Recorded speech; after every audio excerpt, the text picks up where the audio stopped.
Today on Clearing the Clutter Inside and Out, we're talking about clutter and depression. Have you ever wondered if there is a correlation with clutter and how you feel? Do you notice a change in your mood when you're surrounded by clutter? Have you tried to clear your clutter, but depression keeps you stuck? Let's begin our month as we focus on springtime and renewal.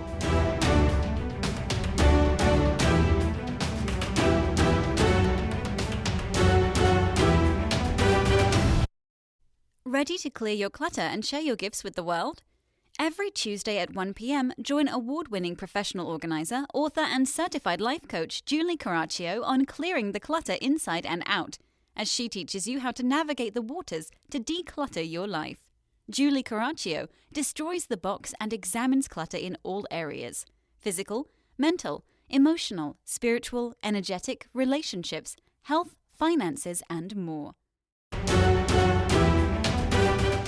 First, I have two announcements. Apparently, when you were signing up for my newsletter, it hadn't been working. I didn't know that was kind of a back end of the website deal, and I've just had my website upgraded, redone. Check it out. It actually looks really cool by the time this airs. The landing page is the last thing we're working on, but apparently it went to someone's Gmail account in Spanish.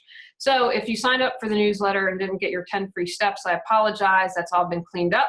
So if you're interested, please sign up. And the other thing I'm happy to announce is I'm going to be part of a telesummit on decluttering. This is my first one, and I'm super excited.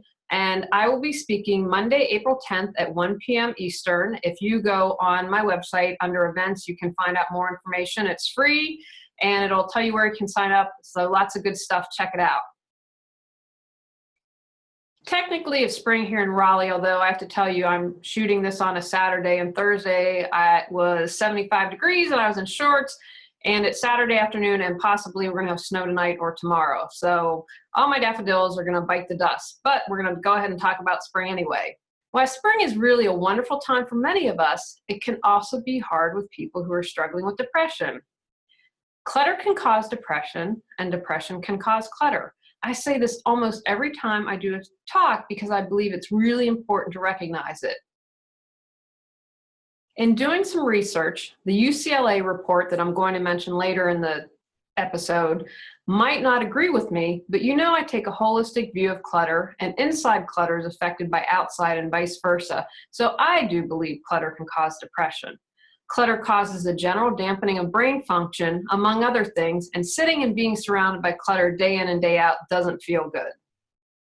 SAD, seasonal affective disorder, is a form of recurring depression in which the symptoms start and stop around the same time each year. Typically, they begin in fall or winter and subside in spring. But with about 1 in 10 SAD sufferers, the pattern is reversed, with depression returning in the spring or summer. If you have depression or clutter, you can get caught in a cycle. Clutter makes you depressed, and when you are depressed, you don't want to deal with it. It can be overwhelming and paralyze you. Several studies also support the idea of a strong link between clutter and depression, especially in women.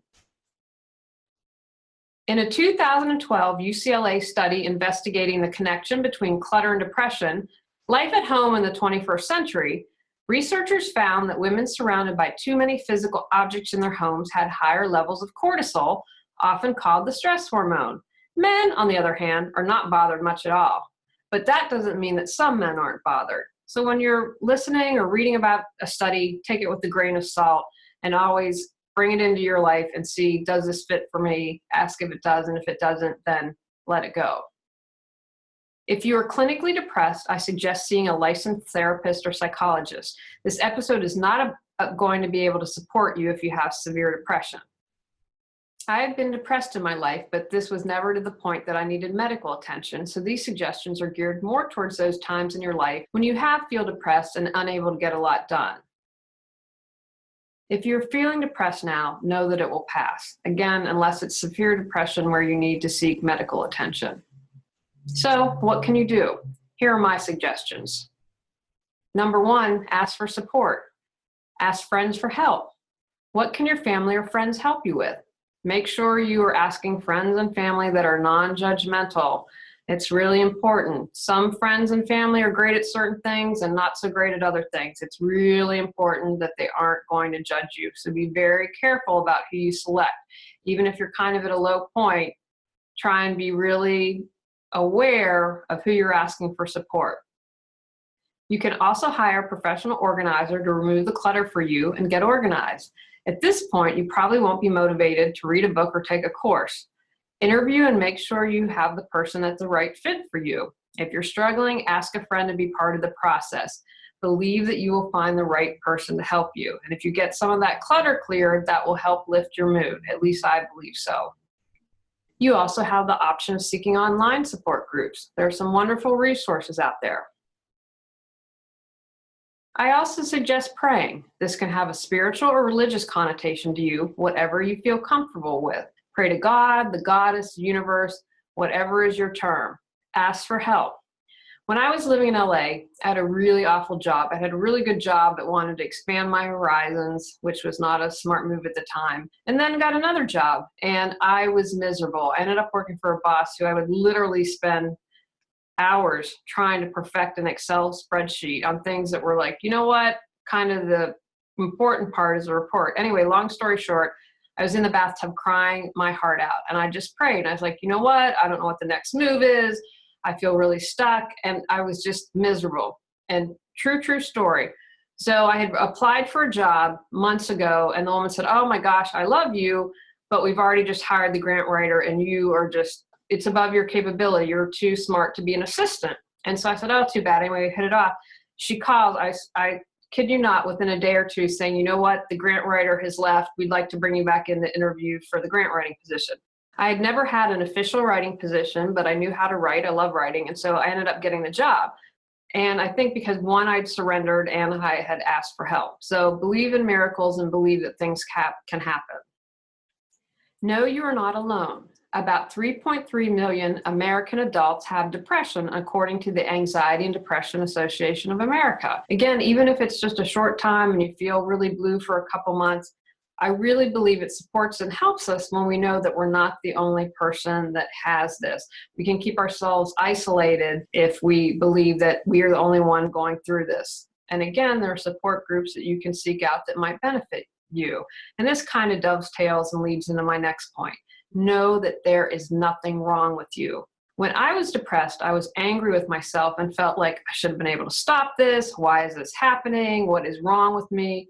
There is nothing wrong with you. You aren't bad for feeling depressed. Don't make yourself feel worse than you already do. Can you get to a place of neutrality? Okay, I'm depressed. I'm not going to label it good or bad. I'm going to concentrate on how I can move forward.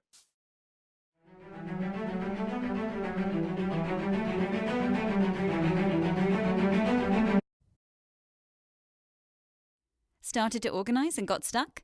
Need questions answered or customized solutions? Looking for a professional organizer to bounce ideas? Go to reawakenyourbrilliance.com to learn how Julie Coraccio can help.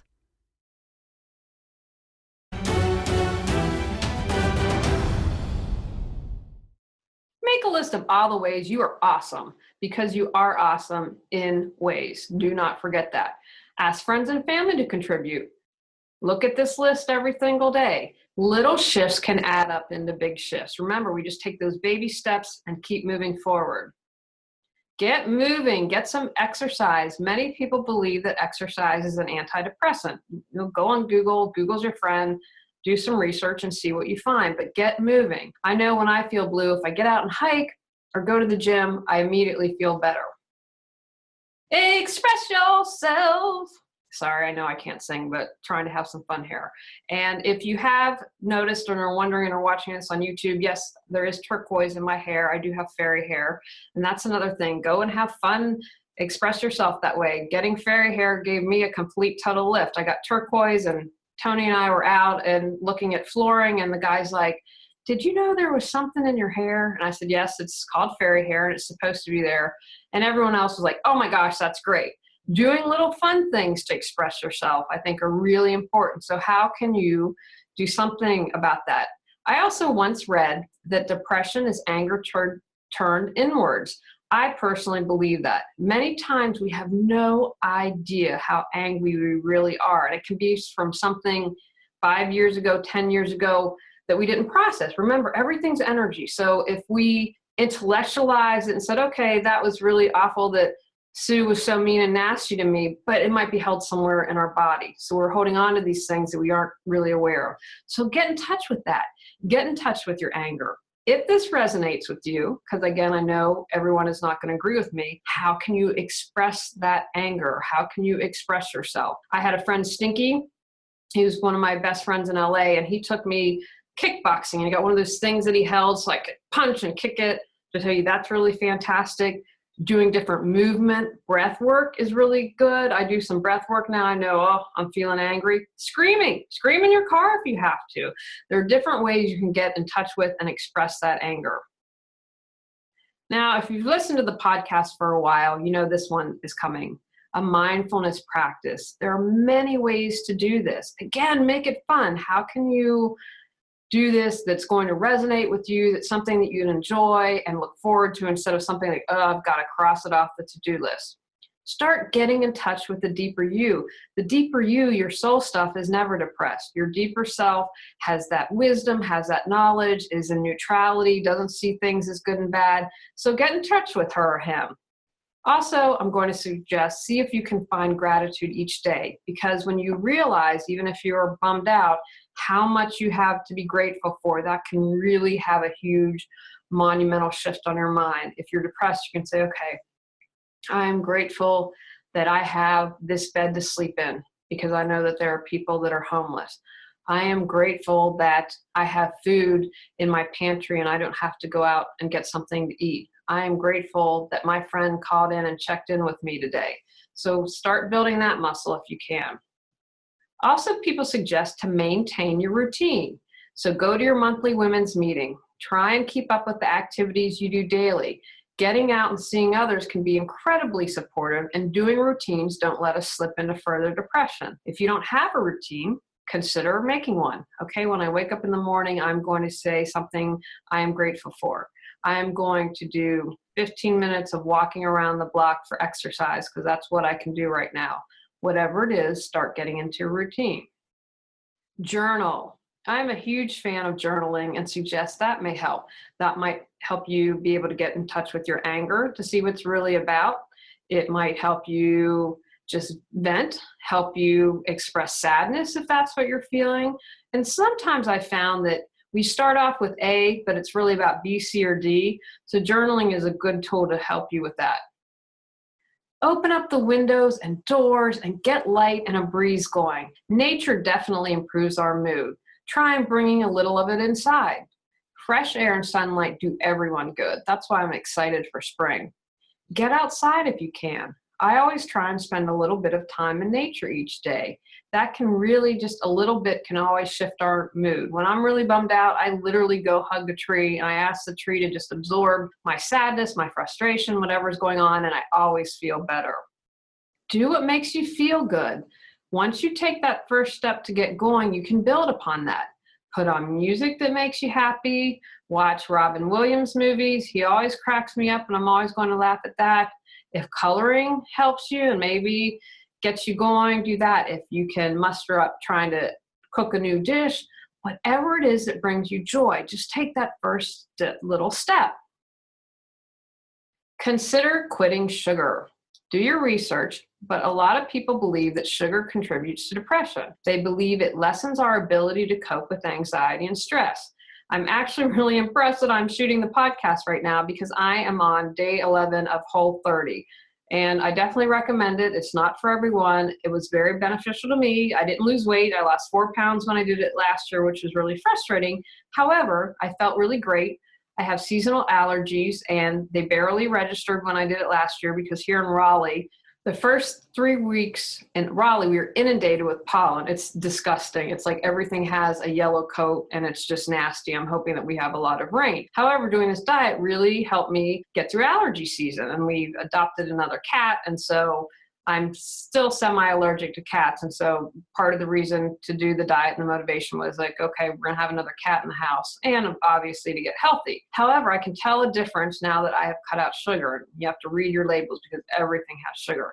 So check that out, do some research and see if cutting out sugar makes a difference for you. For my last and favorite one, adopt a pet. The true story is I was always super allergic to cats. I know we have 3 now. And I met my husband, I met Tony, and he had Joey. And after a couple dates, I was like, gosh, I would never take a pet away from its owner. I would never ask him to do something because at the beginning we could tell there was something special there. Go over, true story. I am armed with every holistic, every drug known to man for allergies, no issues. And thinking back now, especially that we have 3 lovely cats running around and ordering me and telling me what to do, I wish all the years that I was single that I would have had a pet, because I think it really would have helped my loneliness. And when you have to care for someone else, because remember, we're not in a place where it is something that we need medical attention or really need an intervention to help us with depression, pets always make you feel better. And I think any pet owner would agree with that. Now, I'm biased. I'm going to say go out and get a cat. However, if you're a dog person, there are lots of rescue groups everywhere, all over the country that are doing amazing groups. They have foster parents who have helped socialize a pet. Your county shelter, check those out. Lots of good pets need a home. And, I believe you get as much from the pet as they get from you. And we just adopted Athena. And so I had a healer come over and she said, pets are put on the planet to help us. And I'd never heard that before. But, the more I think about that, I really am starting to agree with that. And a pet will just enrich and immense your life tremendously. And if you, again, have to care for someone else, it's less likely, okay, I've got to take care of myself to be able to take care of the pet.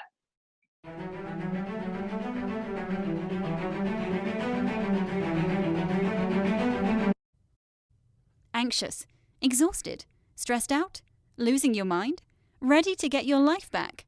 Go to reawakenyourbrilliance.com to learn how Julie Coraccio can support you.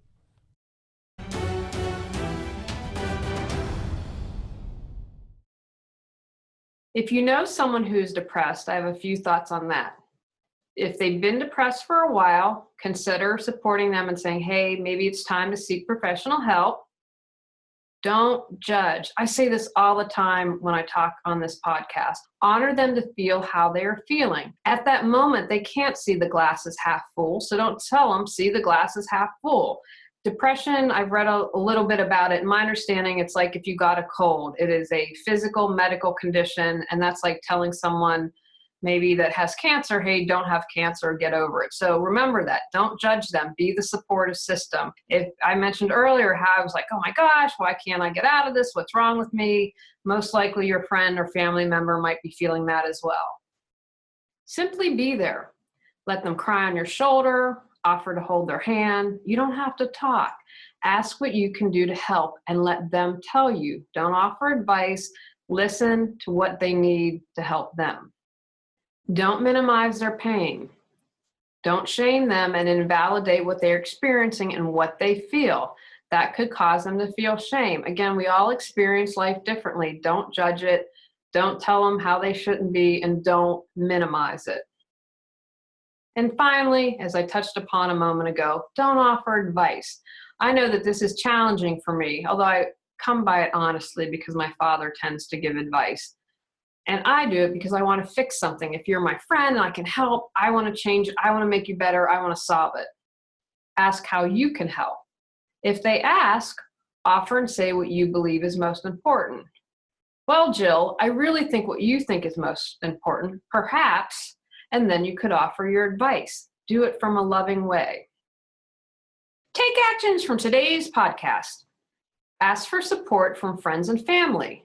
Be open to finding support online. Pray.